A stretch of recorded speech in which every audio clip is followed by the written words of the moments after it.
kita lanjutkan dalam infinite speaker yang nanti akan menyampaikan materi, yakni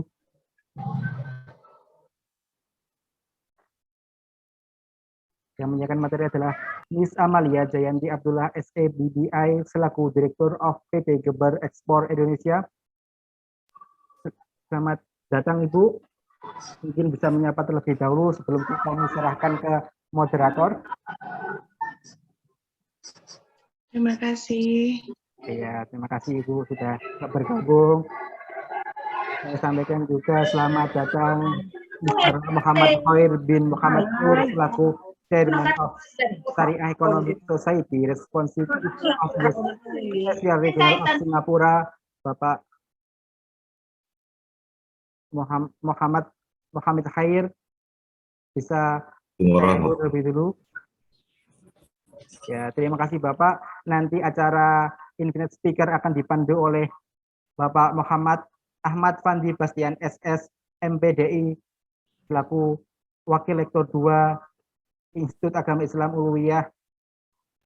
Bapak Fandi, bisa dinyalakan suaranya? Ya, terima kasih. Terima kasih.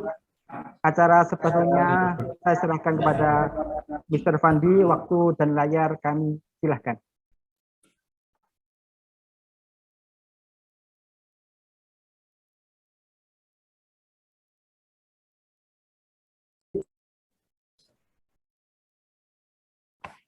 Thank you, terima kasih. Assalamualaikum warahmatullahi wabarakatuh. Waalaikumsalam. Warahmatullahi wabarakatuh. Alhamdulillah, alhamdulillah. Wassalatu wassalamu ala Rasulillah. Rabbi shrah li sadri wa yassir li amri wahlul 'uqdatam min lisani yafqahu qawli. Rabbi zidna ilma warzuqna fahma. Amin amin ya rabbal alamin. Good morning everyone, respectable Rektor IAI Uluwiyah Mojokerto, Dr. Haja Nenin Sultul Aini, SPD STMSI, respectable speakers, Mrs. Haja Amalia Jayanti Abdullah SE BBA, and Mr. Muhammad Khair bin Muhammad Nur, the Honorable all lecturers IAI Uluwiyah Mojokerto, and the Honorable participant of the international seminar. Ladies and gentlemen, I am Ahmad Fandi Bastian, the moderator of today's seminar. I'm very pleased to see you here and welcome all of you to this seminar. This seminar is about international conference on entrepreneurship opportunities for millennials, ICIOM 2021, focused on export-import business opportunities for millennials. Honestly, I feel I'm not good in English, but I will try my best to lead this seminar in English and sometimes ever use Indonesian language. I think it's okay for the speakers. Ladies and gentlemen, we have two speakers today in this seminar. The first speaker is Mrs. Haja Amalia Jayanti Abdullah, SEBBA. She is Director of PT Geber Ekspor Indonesia. Before the presentation begins, let me inform Mrs. Amalia's CV or curriculum vitae. For the first, formal education are economic management in Trisakti University for S1 or degree, and postgraduate from Edith Cowan University Australia. In international business major. And the second experience of Mrs. Sameli is she is a director of PT Geber Ekspor Indonesia, and also she is volunteer of Islamic World League or Ar-Rabita Al-Alam Al-Islami, and many others. I can say all. Okay. Now we come to the first speaker. Now allow me to welcome the speaker, Haja Amalia Jayanti Abdullah, SEBBA, to deliver his presentations. Time is yours. After that, there will be a question and answer session and followed by conclusion.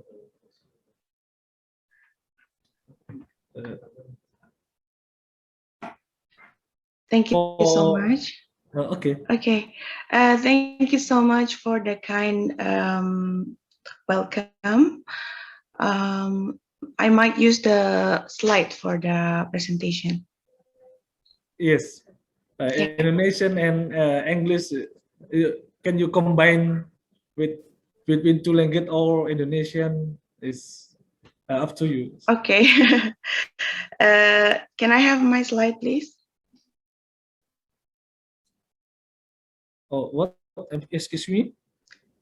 Saya ada slide, Pak. Slide? Oh.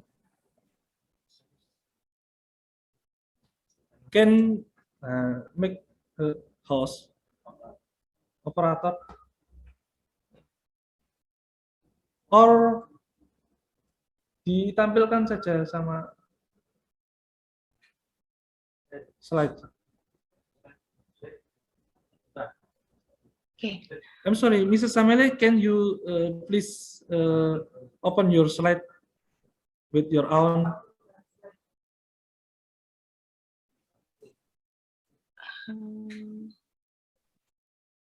Okay, I'm just gonna deliver my speech in Bahasa, but the question can be delivered also in Bahasa or English.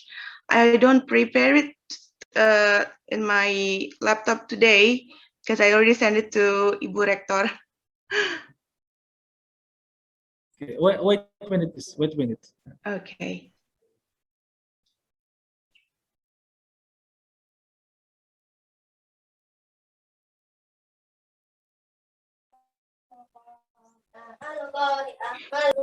Maybe if I can deliver it without the slide also will be fine.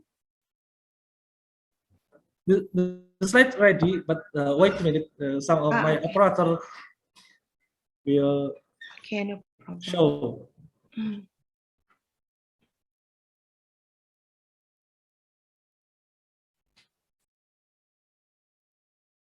This is your slide, Mrs. Right? Yes. Time is yours. Thank you.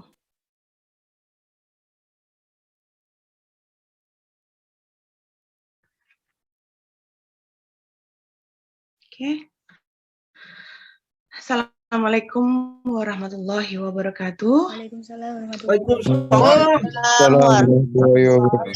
Bismillahirrahmanirrahim. Alhamdulillahirrahmanirrahim. Wassalatu wassalamu ala asrafil anbiya'i wal mursalin. Sayyidina Muhammadin wa ala alihi wa sahbihi ajma'in amma ba'du.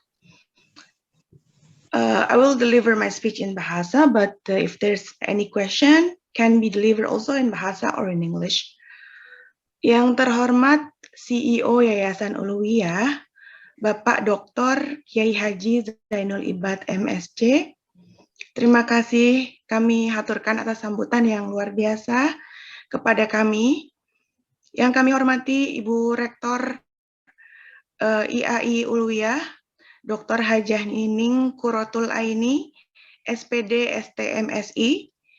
Yang kami muliakan narasumber, Mr. Muhammad Khair bin Muhammad Nur, Ketua Perwakilan Khusus Masyarakat Ekonomi Syariah Singapura, kepada Bapak Moderator, Bapak Fandi, serta seluruh jajaran Sivitas Akademika IAI Uluwiyah Mojokerto yang saya banggakan.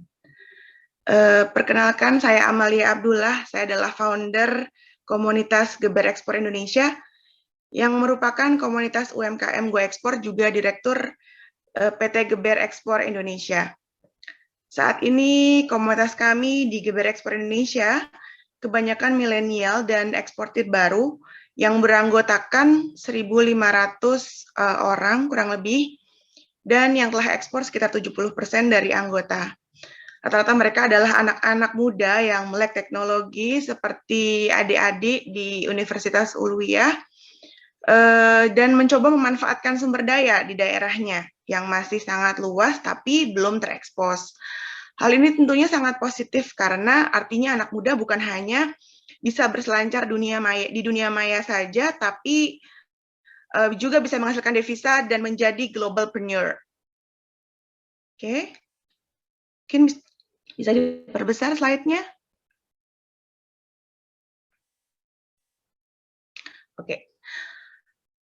Adik-adik mahasiswa, pada November 2021, neraca perdagangan Indonesia kembali mencatatkan surplus sebesar 3,51 miliar US dollar. Surplus perdagangan ini ditopang oleh surplus neraca non-migas sebesar 5,21 miliar US dollar dan defisit neraca migas sebesar 1,69 miliar US dollar. Dan secara kumulatif, surplus neraca perdagangan pada periode Januari sampai November 2021 mencapai 34,32 miliar US dollar. Nilai ini jauh lebih besar dibandingkan surplus neraca perdagangan pada periode yang sama di tahun 2020. Bahkan ekspor bulan ini tercatat sebagai nilai ekspor bulanan tertinggi sepanjang sejarah. Beberapa negara mitra dagang Indonesia menjadi penyumbang surplus perdagangan terbesar, diantaranya adalah Amerika Serikat, Filipina, India, dengan jumlah mencapai 2,82 miliar US dollar. Sementara Australia, Singapura, dan Thailand menjadi mitra penyumbang defisit perdagangan terbesar yang jumlahnya mencapai 1,2 miliar US dollar. Next. Kinerja ekspor November 2021 mencapai 22,84 miliar US dollar. Kinerja ekspor ini naik sebesar 3,67% dibandingkan bulan sebelumnya, karena kenaikan ini didorong dengan meningkatnya ekspor migas sebesar 29,95% dan non-migas sebesar 2,40%. Next.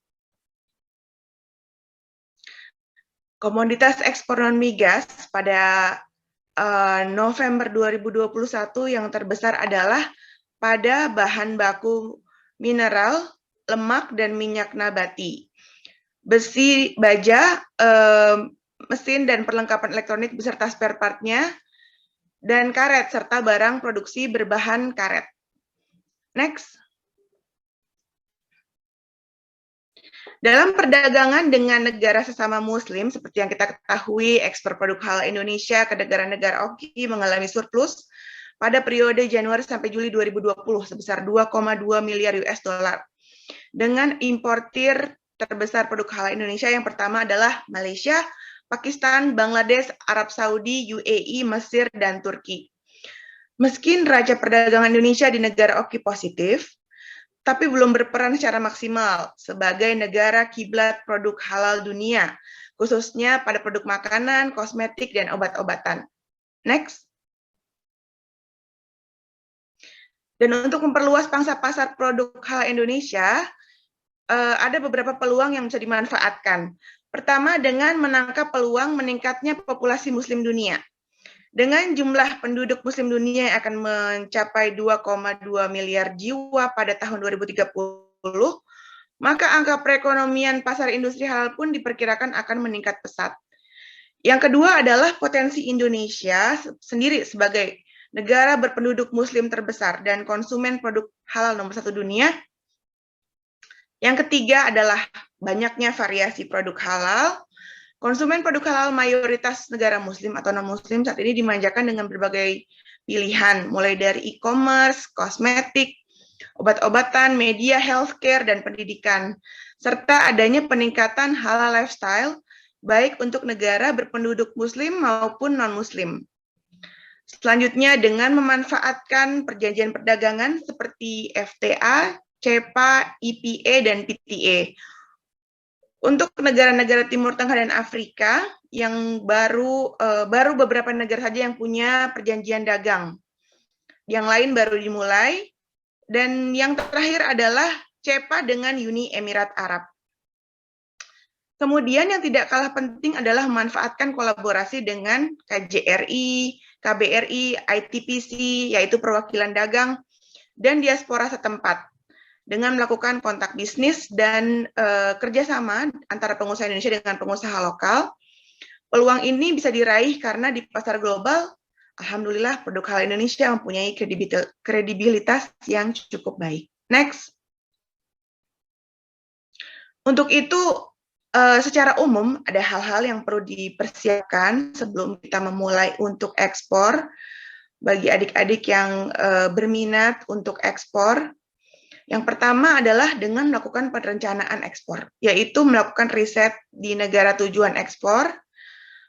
Untuk riset pasar yang potensial bisa ke exportpotential.intrasen.org atau melakukan riset regulasi di negara tujuan ekspor. Hal ini sangat penting supaya produk yang telah kita kirim tidak salah atau dikembalikan oleh importir dari negara tujuan. Hal ini kita perlukan untuk juga melihat potensi di negara tujuan. Tentunya kita harus sesuaikan dengan produk apa yang kita tawarkan. Kemudian melakukan analisa SWOT, menganalisa kesiapan usaha dengan melihat kekuatan produk, kelemahan produk apa, serta peluang produk kita di pasar global. Dan juga ancaman apa yang menyertai. Setelah kita melakukan analisis SWOT ini, maka kita harus memulai menentukan strategi promosi dan pemasaran apa yang tepat untuk produk kita. Kemudian melakukan perhitungan pembiayaan dari perencanaan, kemudian juga perhitungan ekspor seperti struktur biaya dan biaya lain yang terkait ekspor seperti sertifikasi, biaya penanganan, dan sebagainya. Yang terakhir adalah mencari calon pembeli. Nah, ini sebenarnya salah satu hal yang krusial. Kita mencari dan menghubungi calon pembeli yang potensial serta melakukan validasi. Karena rata-rata mungkin pembeli yang kita lakukan dengan transaksi online itu tidak semuanya valid. Validasi ini kita bisa minta bantuan perwadak, yaitu ITPC, International Trade Promotion Center di luar negeri. Kebetulan ada sekitar 55 perwakilan dagang, kalau tidak salah. Kalau ITPC-nya ada sekitar 23. Itu kita juga bisa meminta bantuan mereka untuk validasi buyer, artinya mereka yang datang ke pembeli dan memastikan apakah perusahaan ini valid atau tidak. Next.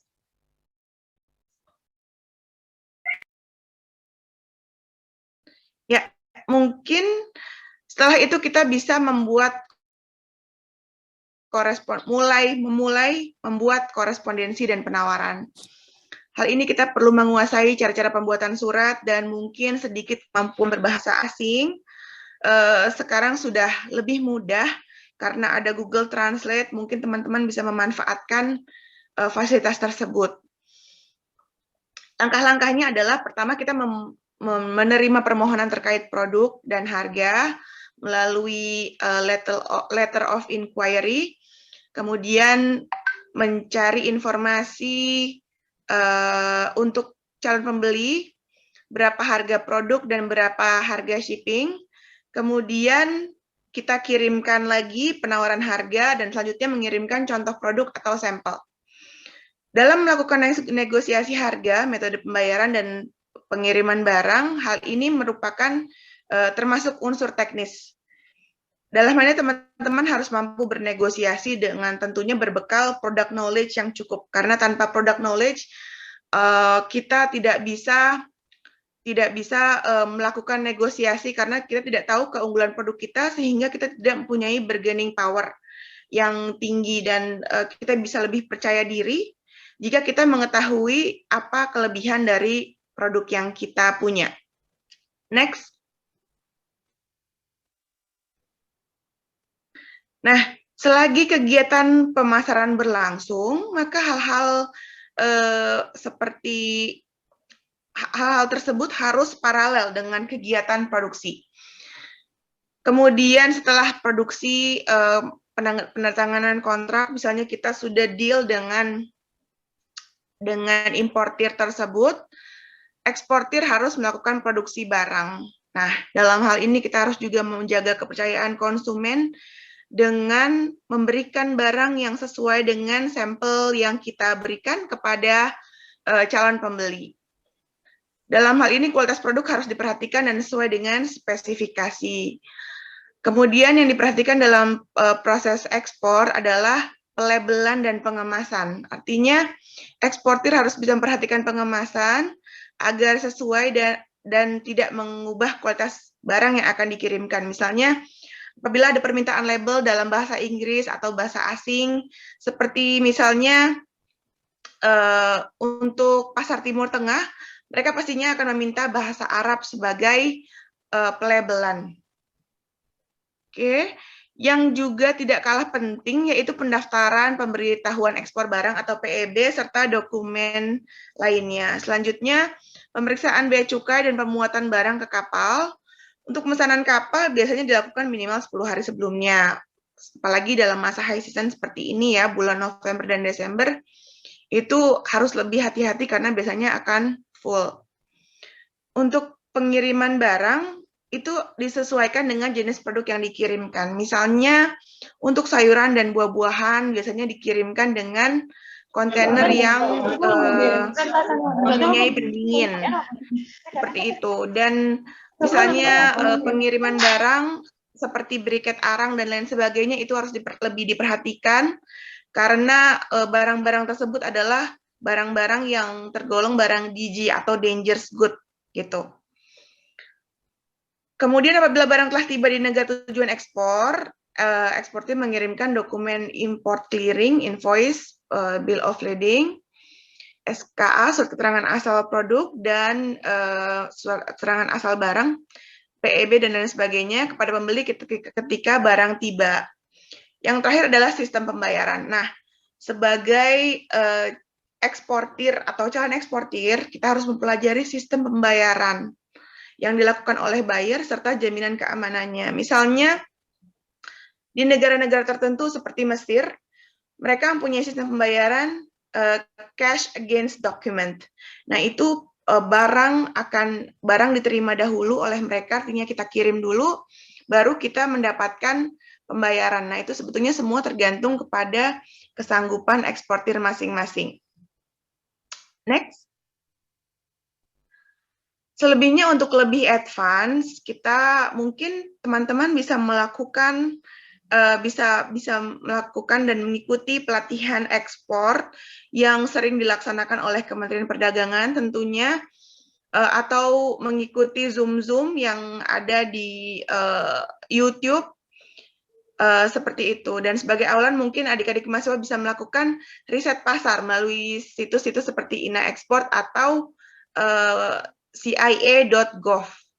Yang terakhir, saya percaya bahwa negara kita sangat kaya akan sumber daya alam dan bisa memenuhi kebutuhan konsumen dunia, dimulai dari kebutuhan rempah-rempah, kopi, coklat, sampai barang-barang industri. Semoga yang telah kami sampaikan kepada adik-adik mahasiswa untuk bisa lebih mengekspor produk daerah masing-masing dan yang bernilai ekonomis dan dapat berorientasi ekspor. Dan semoga di masa depan semakin banyak generasi muda yang tertarik untuk ikut ambil bagian dalam menggelorakan ekspor produk Indonesia. Demikian hal-hal yang dapat saya sampaikan, kurang lebihnya mohon maaf. Wallahul muwaffiq ila aqwamit thoriq. Wassalamualaikum warahmatullahi wabarakatuh. Waalaikumsalam warahmatullahi wabarakatuh. Waalaikumsalam warahmatullahi wabarakatuh. Thank you very much for Mrs. Samelia Abdullah for the presentation. Is good.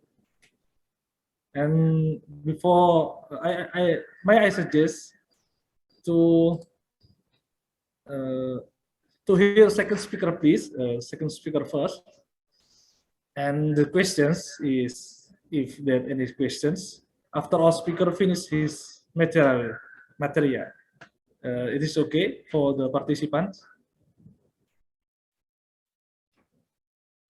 Okay. For the second speaker, for Mr. Muhammad Khair bin Muhammad Nur, he is chairman of the Sharia Economic Society, representative of the Special Regional of Singapore. Pardon me. Honestly, I can inform Mr. Muhammad Khair's CV because his CV is not in my hand. So please allow me to welcome the second speaker, Muhammad Khair, to present his material. Time is yours. Thank you. A'udzubillahi samil alim minasyaitonir rajim. Bismillahirrahmanirrahim. Alhamdulillahirabbil alamin wa bihi nasta'in ala umuri dunya waddin. Wassalatu wassalamu ala asyrafil anbiya'i wal mursalin sayyidina Muhammad wa ala alihi wa sahbihi ajma'in. Rabbi ishrah li sadri wa yassir li amri wahlul 'uqdatam min lisani yafqahu qawli. To all participants and guests of honor, to the director, to my fellow co-speaker, presenter, invited speaker, and to the rest of the leadership of the pesantren. Assalamualaikum warahmatullahi taala wabarakatuh. Okay, salam berkenalan ya. Saya dari Singapura. Jadi bahasa Indonesia saya agak bercampur-campur. Ya. Saya pun sebenarnya asalnya pun keluarganya daripada Indonesia juga. Jadi kalau CV mungkin saya perkenalkan diri saya sedikit, iaitu selain daripada menjadi chairman ataupun ketua umum bagi MAS wilayah khusus Singapura, saya juga mempunyai company ataupun bisnes saya sendiri. Berlangsung selama lebih daripada 20 tahun. Dan saya sering ke Indonesia dari dulu pun atas kunjungan bisnes, dan saya biasa juga buat training di Tanjung Priok selama beberapa minggu di sana, dan juga beberapa tempat lagi di Indonesia dan juga di Malaysia dan juga di Brunei. Jadi itu di antara kompetensi atau bisnes yang saya lakukan, itu dalam bidang training dan juga dalam bisnes konsultansi.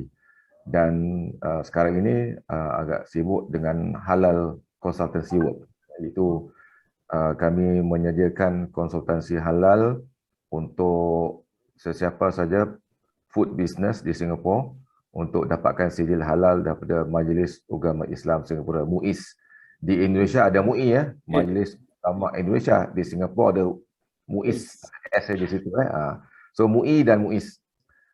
Kemudian saya juga sekarang bersama-sama dengan partner saya, juga isteri saya, itu Puan Surati. Kami berdua sering juga ulang-alik atas tiket Bank Indonesia, BI. Jadi selalu BI undang kami ke Indonesia untuk memberi sedikit pendedahan mengenai pasaran di Singapura misalnya kata. Dan seringkali kami juga diminta untuk menilai. Tadi Bu Amalia ada mention ada sentuh tentang penting untuk kita tahu produk tu kan. Bagaimana mau tembusi pasaran internasional misalnya kata. Jadi kami akan dibawa oleh BI untuk ke tempat-tempat tertentu, kadang-kadang ada kalanya di program-program BI sendiri, di mana kami berikan pandangan profesional mengenai produk-produk sama ada ianya mampu untuk tembus, untuk masuk ke pasaran Singapura misalnya kata. Jadi itu memang kami ada berikan. Dan kami juga sekarang ini sedang bekerjasama dengan BI untuk membawa UMKM ataupun SME. Sebutan di Indonesia ni UMKM, KM. Itu saya ada kalanya lidah saya masih terbelit-belit lagi. The Indonesian SME under the purview of Bank Indonesia. Maybe this is something which Ibu Amalia also can consider.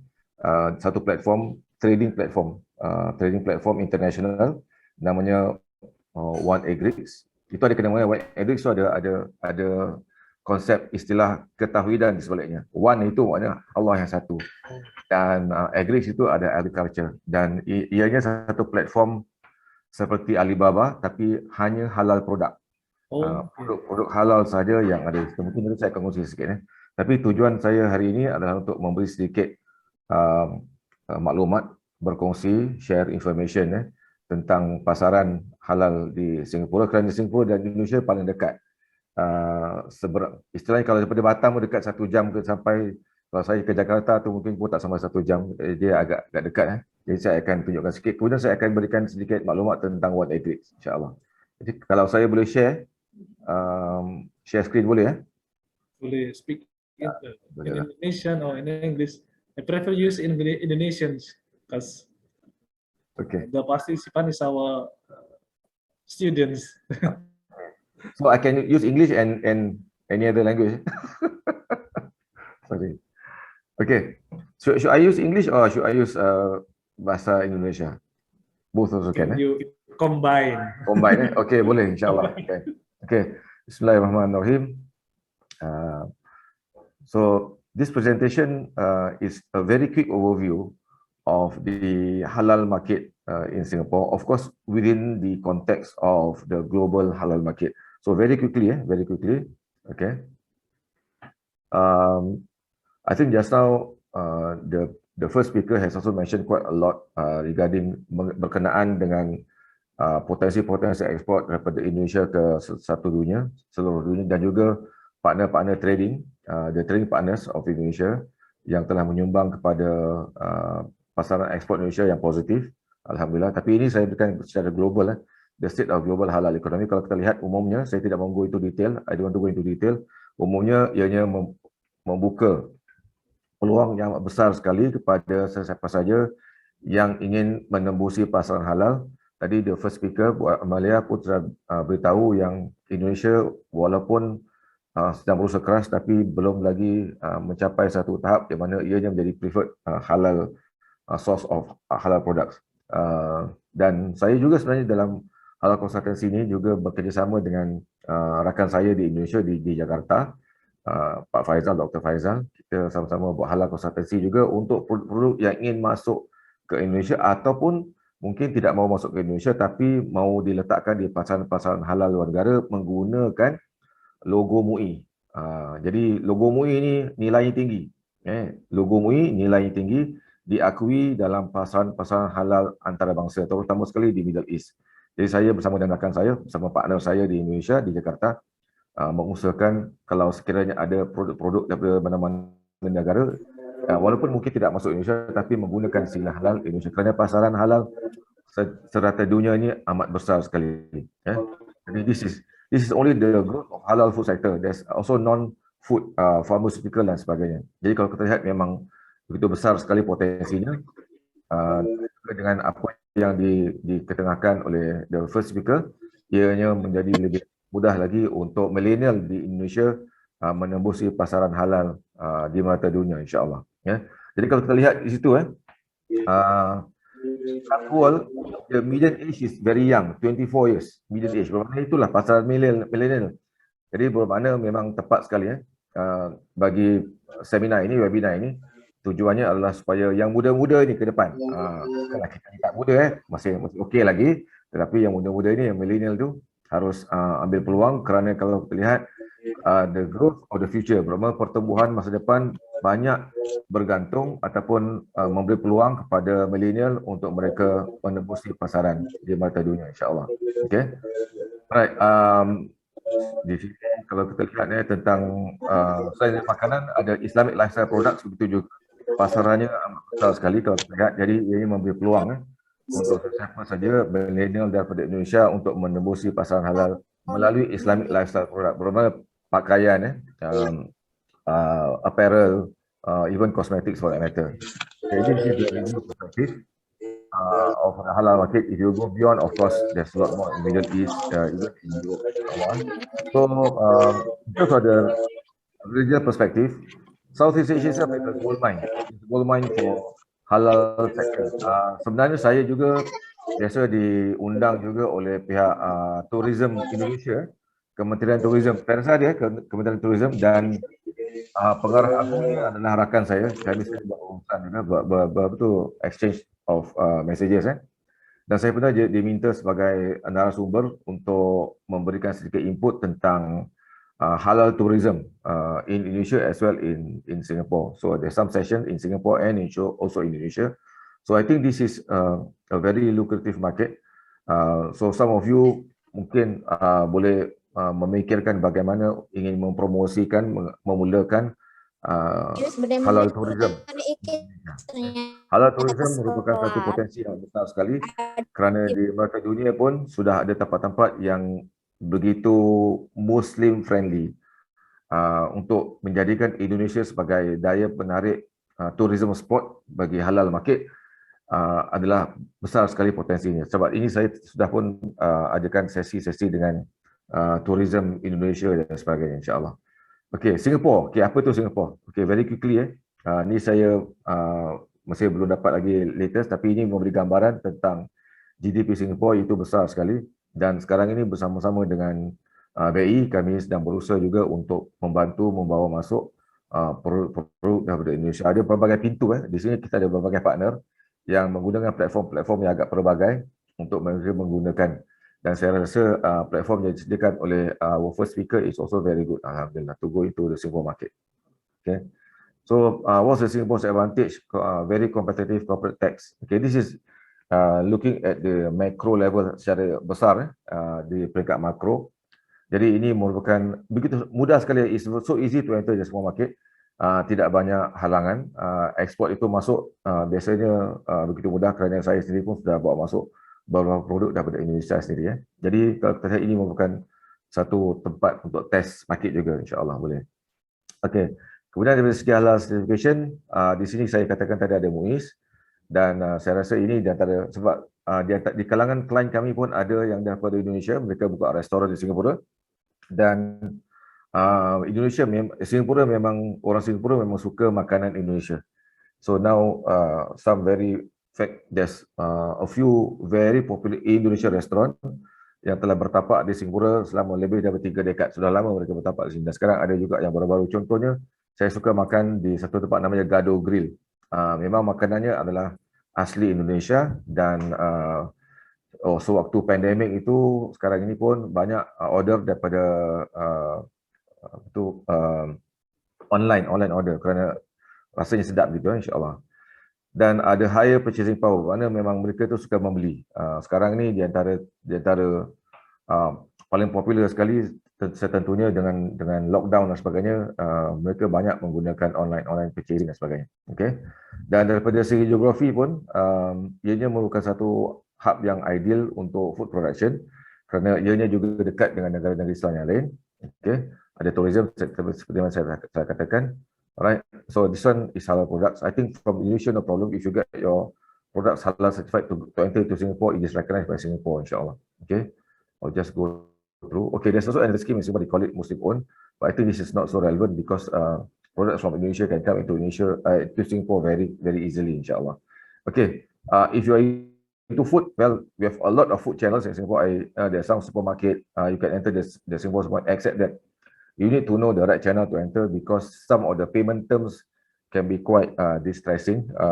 We have me and Pak Ramdan Daini, the former chief of representative of BI in Singapore. We ever made some arrangement for UMKM to bring products from Indonesia to Singapore.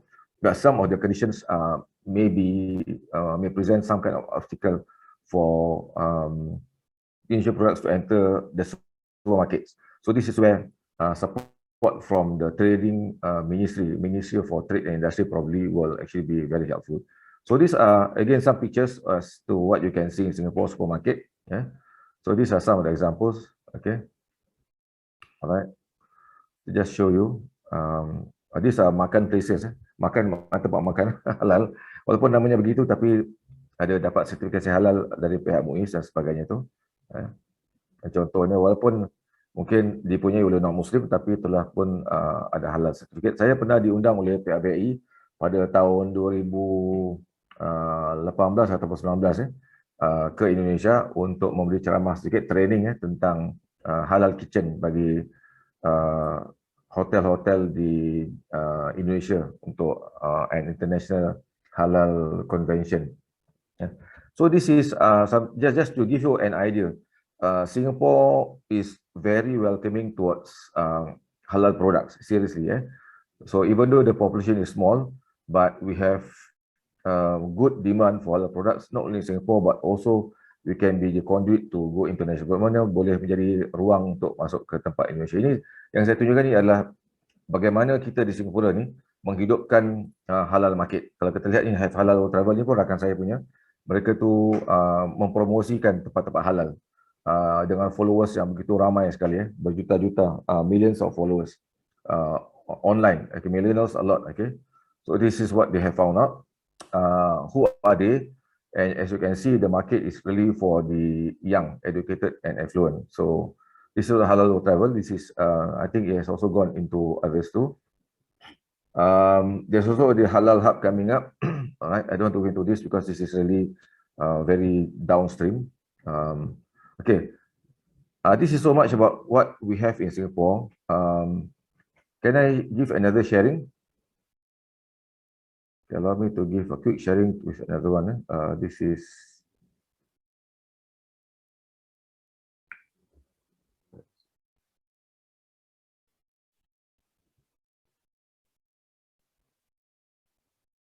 just give me a second.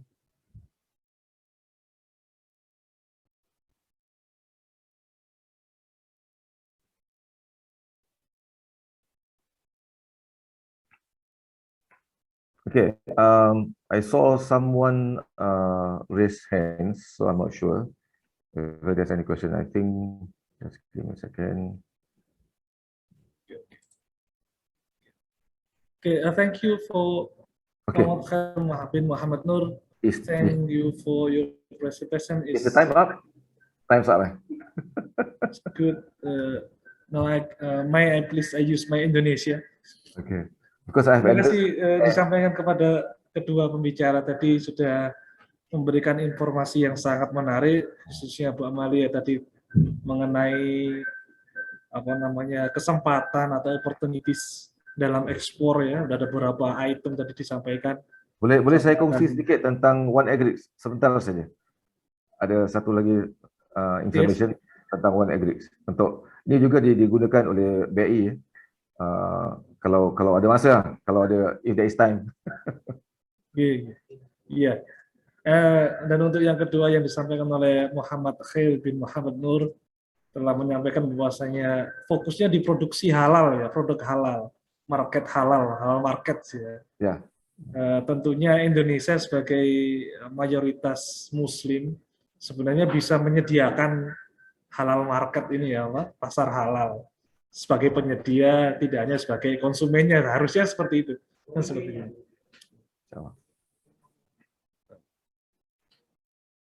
Can I share a bit about another platform that we are running together with BI? A very quick one. Do you have time? It's okay, tidak apa-apa, tidak masalah Pak. Ini maaf, sound saya sedikit agak kecil, jadi saya harus lebih mendekat kepada laptop saya tadi lupa membawa pengeras suara. Apakah ada yang mau ditambahkan dari Pak Muhammad? Ada sedikit. Muhammad Khair? Sedikit, silakan. Sedikit. Oke, ini yang saya katakan tadi One Agrix. One Agrix yang platformnya diuruskan oleh 2G2E. Tujuannya adalah untuk membantu produk-produk halal mendapatkan platform, trading platform. So isu-isu tentang shipping, untuk segala tentang payment method semua sudah pun diletakkan di situ. Dan buat masa ini, inilah di antara these are the kind of products that they are welcome to be placed on board One Agrix melalui 2G2E. Okay, these are the products. Dan kemudian ini sistemnya. Ini sistemnya. Jadi kalau kita lihat sudah ada ready buyers, sudah ada ready suppliers, itu UMKM from Indonesia is they are looking at this ready suppliers, and of course with ready suppliers there are ready products, and there are also enablers and also ready systems in place. So this is one platform which the Indonesian market, including the millennials, can actually look at, because we have ready buyers from Europe, Africa, Middle East, and also China. Ini a bit is pretty big because it is to be an alternative to Alibaba, so to speak. Maybe I just go through very quickly. Just now we talked, the first speaker has mentioned about the importance of labeling and packaging, super important. Okay, but what is key is eventually it is recognized at the United Nations World Trade Organization. Okay, this platform is recognized and it is backed up. Even in Indonesia, there's some partners already join One Agrix to be a partner there, insyaAllah. Okay, so these are the fees. At this point in time, the onboarding is free. Bermakna gratis, tidak ada bayaran buat masa ini sebagai promosi untuk dilakukan. Tapi kalau kita lihat di sini, ratingnya adalah amat murah sekali, insyaAllah. Saya rasa itu dulu. Jadi, di antara potensi-potensi yang ada di sini adalah inilah, pasaran di Singapura dan boleh menggunakan What Agric sebagai satu platform untuk pertimbangan, insyaAllah. Allahu'alam. Sekian, wabillahi taufiq wa hidayah. Assalamualaikum warahmatullahi wabarakatuh. Waalaikumsalam warahmatullahi wabarakatuh. Waalaikumsalam warahmatullahi Waalaikumsalam wabarakatuh. warahmatullahi wabarakatuh. Terima kasih disampaikan kepada Muhammad Khair bin Muhammad Nur atas presentasinya. Sekarang, now we come the questions. Is there any questions?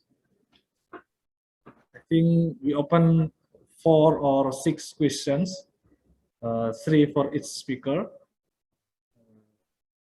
If someone has any question, raise hand and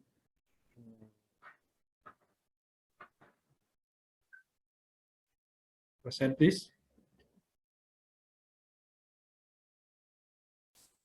Apakah ada yang mau disampaikan atau ditanyakan pada seluruh peserta, all participants, dan yang lain?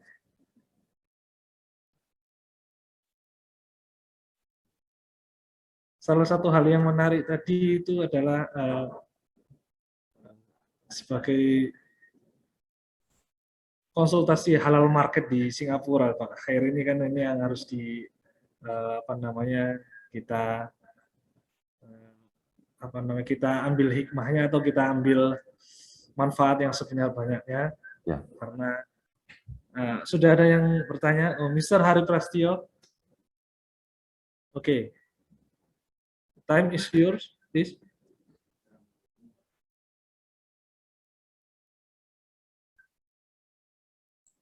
Suaranya voice. Assalamualaikum, Pak Khair, Bu Amalia. I have 2 questions in this chance. For the first time, I would like to ask about the opportunity for the exporter of Indonesia when we try to compare between Indonesian exporter and other countries' exporter in 2020 and 2021. So how is the comparison? Can we be a winner when head-to-head we compare the Indonesian exporter and other countries' exporter? For Bu Amalia, the first question, and then for Pak Khair, I have a questions about halal certificate. In Indonesia, there will be a new policy for halal certificate. In your explanation, we got the information that logo of MUI is a very important in other countries. However, in Indonesia, MUI will not be anymore legalize the halal product in Indonesia. When we change the legalizations of halal product from MUI to religious affair, will it be there will be effect for it in exporter and in export and import in other countries? I think that's all. Thank you for Mr. Hari Prastio for the questions. Now, I see someone raise his hand for Nadifatul Muzdalifah.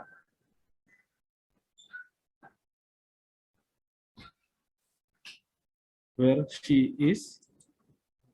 Please, what your question?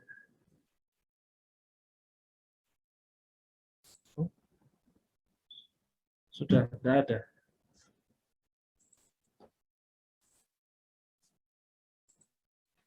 Okay, I think the question for Hari Prastio silakan direspon dahulu untuk kedua pembicara. Terima kasih.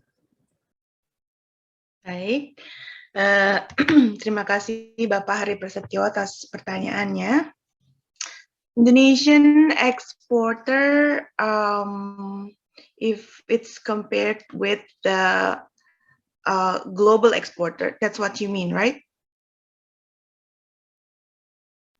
Yes, Bu Amelia. Yeah. Okay. Actually, Indonesian exporter has many sources. Here in Indonesia, we are famous for spices. We are famous for other commodity like a coffee, for example, or tea, or many commodity that Indonesia can export. But probably the problem, there is a little bit of problem. First is a market reach. So there is so many countries, for example, like India. India has like the more exposure than Indonesian. First, they are speaking English better, and also they are living in other countries such as, for example, like Dubai or other countries, because most of them, they are an immigrant. So they are have a bigger exposure than Indonesian. The second, about the packaging, probably for the product from Indonesia, the packaging is less attractive. And also for the production of Indonesian product, sometimes when the first order, it's best. Most of the SMEs, they will give the best product. But when it's coming to the second to third container, it will be less. That makes the partner from like global partner, they feel like, how to say it, but I'm gonna say it in bahasa, it's gonna be kapok. Disappointed. Gitu, Pak. Jadi kalau misalnya produk pertama yang dikirim itu bagus gitu kan, kedua kalau misalnya udah 2-3 kali pengiriman itu mereka pasti, nggak pasti sih ya, cuman most of them they will be reducing the quality. Itu yang harus kita hindari sebetulnya. Akan tetapi untuk produk Indonesia sendiri, produk yang dihargai di pasar luar negeri, apalagi produk kita adalah produk negara Muslim terbesar di dunia, yang kalau masuk ke pasar global, terutama mungkin untuk pasar Timur Tengah, itu sangat cocok dan diterima dengan baik. Untuk itu, sebetulnya yang harus kita bangun adalah resiliensi sendiri dari teman-teman eksportir. Artinya kalau misalnya baru ditolak buyer sekali 2 kali, itu kita harus terus berjuang gitu. Dan harus mempertahankan kualitas produk sehingga importir tidak kapok untuk berurusan dengan eksportir dari Indonesia. Karena juga produk-produk kita bersaing dengan produk di negara lain ya Pak, seperti misalnya Brazil atau Thailand, yang mereka notabene-nya bukan negara Muslim, tapi mereka adalah negara penghasil produk halal terbesar di dunia, yaitu Brazil, dan nomor 2 yaitu Thailand. Demikian Pak Hari. Ya, Bu Amelia. Terima kasih Bu Amelia. Jadi, so based on your explanation, actually we have a big problem. For the first time, reducing the quality, I think it is about personality. It depends on the personality of each exporter. But the biggest problem is how to package the product. I think it doesn't relate to the personality, but it relates to the skill for packaging. And I think most of businessmen in Indonesia have a problem in packaging the product. Yeah. Right. Because the packaging might be expensive because it's using certain of technology. For example, like you want to send the snack. Keripik itu mesti ada nitrogennya Pak, biar menggelembung gitu kayak ciki-ciki yang di Alfamart atau Indomart, seperti itu. Jadi semua itu teknologi yang cukup mahal untuk usaha kecil menengah. Maka pemerintah UMKM juga harus bergabung dengan pemerintah daerah, kemudian harus mendapatkan support dari komunitas seperti itu. So from this discussion, we can see the the government have a big role in helping UMKM in packaging the product. I think. Yeah, in terms sure. of technology, Yes. In all of that, we can share the product, we can export the product in other countries. Yeah. Thank you very much. No worries. Oke, terima kasih pada Pak Hari for the questions dan tanggapannya tadi. Jadi selanjutnya mungkin tadi ada beberapa pertanyaan yang diajukan kepada Bapak Muhammad Khair dan Muhammad Nur, silakan. Bismillahirrahmanirrahim. Terima kasih Pak Heri Prasetyo atas soalannya. Thank you very much for the question. Maybe if I were to just add to what Bu Amalia has mentioned, I totally agree with her. Same thing on our platform. Same thing happened. The first batch was pretty good, but the subsequent batch may turn out to be not so good. Yeah, I mean, this is another general observation also shared by even BI and even the Kemenak, sorry, not Kemenak, is by the trade attaché in Singapore, in KBRE.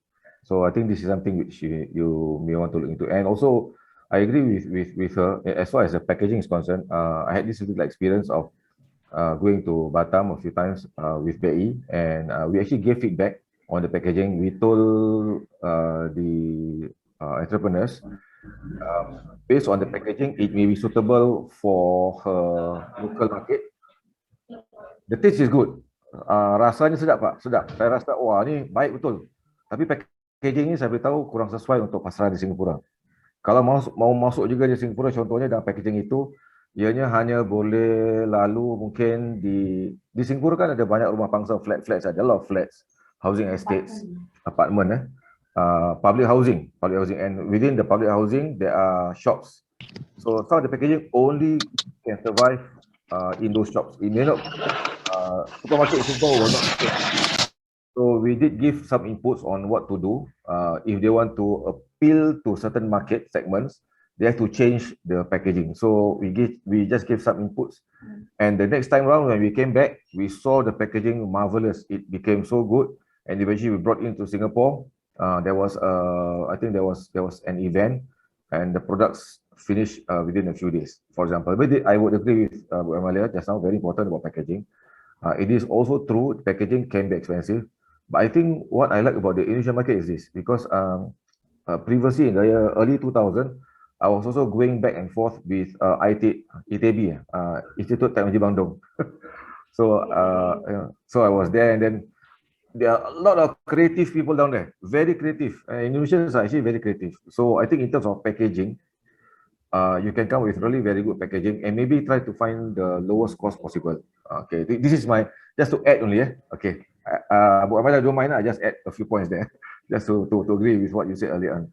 Okay, now coming back to Indonesian halal logo. Actually, in my work with my partner, I have actually prepared the full-scale SOP, standard operating procedure of the Indonesian halal certification. The new one, I'm not talking about the old one, the new version, where it involves BPJ PH, something like BPJ PH. Sorry, my still not so good.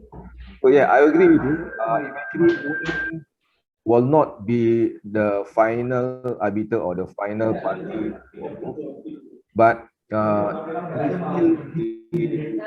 fatwa from MUI is the one that will determine for BPJPH to endorse. So from what I see, maybe to cut along, because I have the full SOP with me, because I do presentations in Singapore about the Indonesian halal certification, the latest one.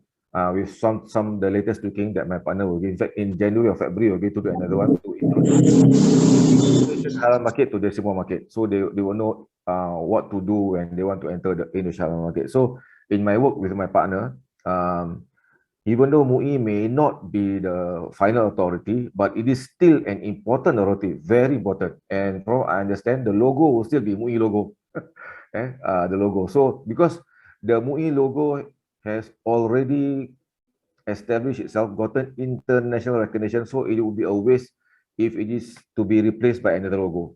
It is well recognized. And as what Ibu Amelia was mentioning, Middle East is a very good market for Indonesian halal products. And with MUI halal logo, it will strengthen the positioning in Middle East. So I don't think, from what I know at this point in time, in fact, I'm currently doing another project with my partner using Indonesian system. So I think from what I understand, currently there's no plan to change the logo. So that one I'm very grateful, Alhamdulillah. So I think it is a very important logo for Indonesia to leverage on MUI. And I think there's a lot of other things happened before that. So I think there's a good compromise between BPJPH and MUI. So BPJPH may be the last one to endorse, but MUI is still the authority to determine halalness in Indonesia. I think that's fantastic, Alhamdulillah. I think that's my immediate response to your question, Pak Heri, insyaAllah. Allahu A'lam. Thank you for Mr. Muhammad Khair bin Muhammad Nur for the response and from the Harry Plastia's questions. Now I read this is question from Muhammad Tariq Akil. I'm sorry, I read in Indonesia. Untuk Bu Amalia, I think this is the last questions because our session is over. Untuk Bu Amalia, bagaimana untuk memulai bisnis ekspor dan impor, khususnya bagi kami, para mahasiswa yang notabene kurang berpengalaman?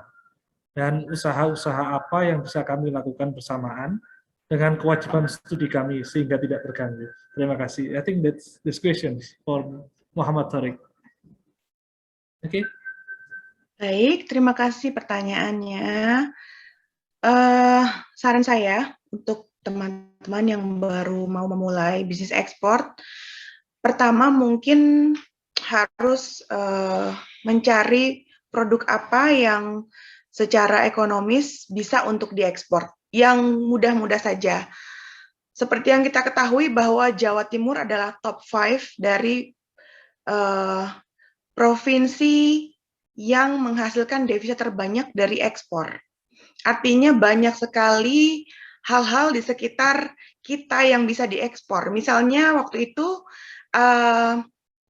Gubernur Jawa Timur, Ibu Khofifah melepas ekspor tempat tidur sapi ke Jepang.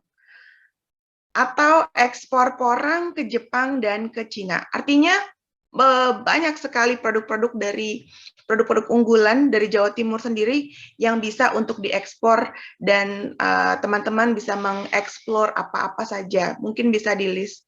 Atau misalnya seperti daun kelor, kapsulnya, moringa. Atau moringa itu juga sangat potensial untuk pengobatan herbal, udah mulai dilirik di luar negeri sekarang. Kedua, mungkin dengan mempelajari sistem ekspor itu sendiri. Misalnya kita mau ekspor makanan. Di negara-negara tersebut yang kita tuju untuk ekspor, itu kira-kira makanan itu akan digemari atau enggak. Misalnya di Timur Tengah mereka nggak suka pedas. Nah itu jangan kita kirim keripik yang pedas-pedas. Mereka nggak akan suka, kayak gitu. Jadi mungkin untuk adik-adik awalnya bisa melakukan riset pasar dulu, browsing aja dulu, kemudian kita cari peluangnya dengan tentunya disesuaikan dengan jam belajar gitu biar tidak terlalu terbebani. Kemudian selanjutnya mungkin bisa mulai buat website. Kalau misalnya mahal ya ada yang gratisan juga. Coba-coba untuk masuk ke website-website perdagangan seperti Go Forward, tapi hati-hati tentunya karena banyak sekali mungkin importir yang kurang valid di situ gitu. Makanya sekali lagi saya tekankan untuk lebih berhati-hati dan mengecek validasinya ke ITPC. Nah, belajar juga apa itu ITPC, di mana aja ada ITPC, seperti itu. Yang lebih penting buat saya adalah untuk lebih mendalami knowledge-nya, ekspor itu seperti apa. Dan tidak mengharapkan hasil yang instan ya tentunya. Jadi Jangan berharap kalau kita belajar ekspor bulan ini, bulan depan kita udah bisa ekspor dengan misalnya penghasilan yang wow gitu. Nggak seperti itu, tapi semua itu tetap harus berproses. Demikian. Oke, terima kasih disampaikan kepada Bu Amalia, itu tadi sudah disampaikan kepada adik-adik mahasiswa dan para partisipan semuanya. Silakan memulai bisnis ekspor impornya. Sarannya tadi dipelajari dulu, kemudian dipelajari cara mainnya, bahasanya ini, cara mainnya, aturan-aturan dan sebagainya.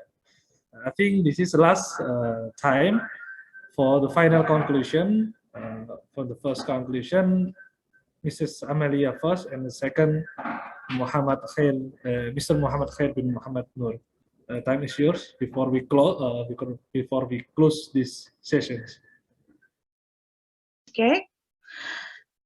As stated by the counselor, Ibu Dr. Nini, regarding importance of the younger students, regardless of major, to study the entrepreneurship. My message is don't hesitate to start from small, build your resilience, build your resiliency, build your fighting spirit. Don't give up easily and master any foreign language. It's really important, like English or Chinese or Arabic. So young people have to move and building the networks also and learn and also execute it and fail. If it's failed, you have to try again and try again until you will learn and learn from your fail as the learning process, and also to strengthen yourself mentally until yourself is succeed. Remember, there is no independence without financial independency.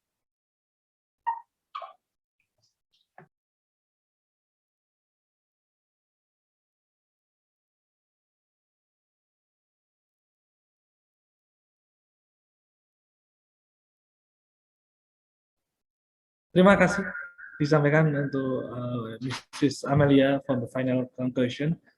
Now, Mr. Muhammad Khair, please. Bismillahirrahmanirrahim.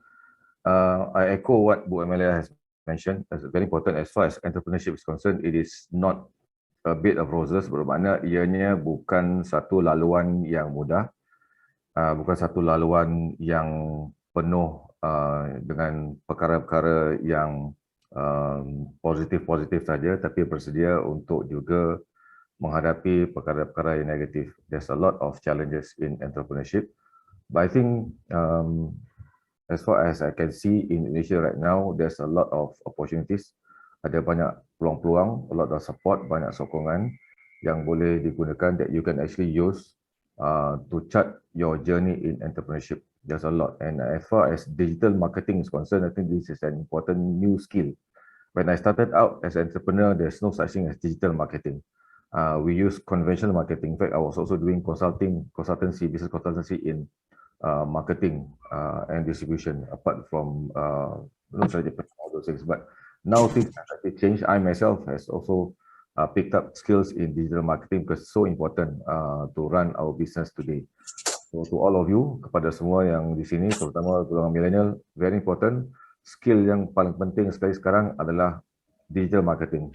Dan tadi dikatakan oleh Bu Amalia, start off with at least a simple website, but you have to go beyond a simple website. You have to look at how you can reach out either to your own local market or to the international market. Even on Facebook, you need to know the difference between Facebook, Instagram, and all the other platforms. And we know starting 19th of January, Facebook is going to change some of the algorithm. So all these things you need to be on top of it. You need to be mindful of in the trading sphere right now. Trading sphere not just online, on-site, but I think very important is to understand the market that you are going into. That's super important. So saya harap ini di antara kata-kata yang boleh dibawa pulang untuk difikirkan. Sekian, wabillahi taufik wal hidayah. Assalamualaikum warahmatullahi wabarakatuh. Waalaikumsalam warahmatullahi wabarakatuh. Let's thank the speaker for good, informative, and interesting presentation.